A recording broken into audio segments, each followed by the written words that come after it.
Today we're diving into something super important, the 5 pillars of early wealth building. If you've ever felt financially strained despite your hard work, trust me, you're not alone. Let's break down these 5 key strategies together so you can take control of your finances and start building that wealth. All right, let's kick things off with the first pillar, strategic diversification. That is all about spreading your investments to reduce risk and increase potential returns. Now, I know investing can feel overwhelming, especially when you hear about people making big bucks from single stocks or real estate. But here's the thing. If you're just starting out, those options can be pretty risky. Instead, let's talk about smarter ways to invest using funds. So what do I mean by funds? Think index funds, ETFs, bond funds, and REITs. These options allow you to spread your investment across a variety of assets without putting all of your eggs in one basket. Let's look at what these actually are. Index funds. These track market indices like the S&P 500, giving you broad exposure at low costs. Think of them as a basket of stocks, already set with a diversified strategy.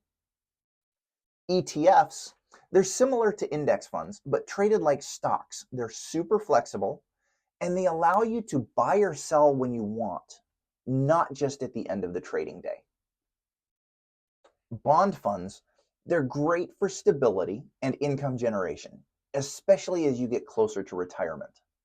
These funds cobble together bonds or loans with set repayment schedules together. REITs, or real estate investment trusts, let you invest in real estate without the headaches of managing the properties. And you can have various types of real estate investments in these funds. Now that we've covered diversification, let's move on to our second pillar, dollar cost averaging. This is a strategy that can really help you ease into investing. So what exactly is dollar cost averaging? It's a fancy term for investing a fixed amount of money at regular intervals, no matter what the market is doing. This means when prices are low, you buy more shares, and when they're high, you buy fewer shares. It helps to smooth out the ups and downs of the market. And here's a few ideas on how you can make it even easier. They have transaction roundups. Now, have you heard of apps like Acorns? They round up your purchases to the nearest dollar and invest the spare change for you. It's like effortless investing. They have low buy-in fund options. Many platforms let you start investing with as little as $1. That's right, $1.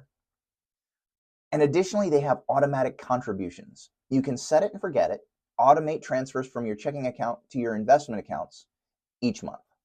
Great. Now that we've talked about easing into investing with dollar cost averaging, let's dive into our third pillar, smart asset allocation.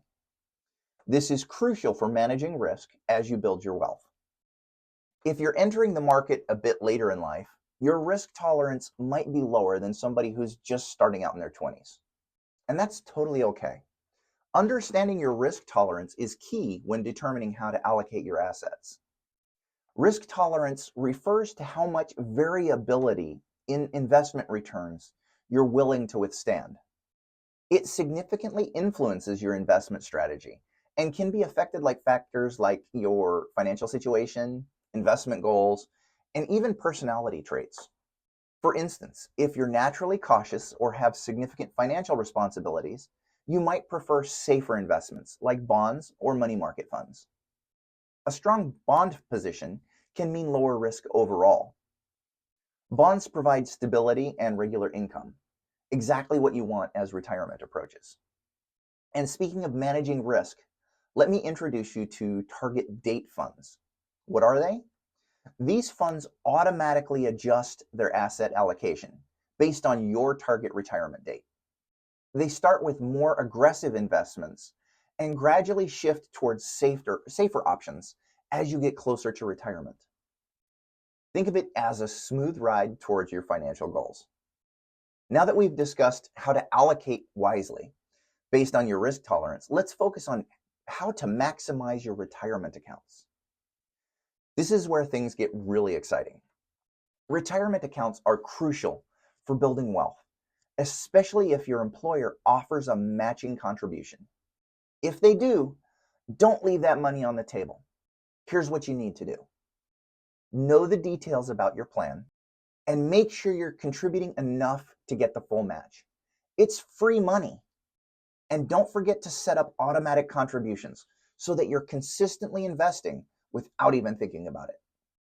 And finally, let's wrap things up with our last pillar, continuous financial education. This is something I'm really passionate about because it can truly transform your financial journey. In today's fast-paced financial world, staying educated is key. The more you know, the better decisions you'll make.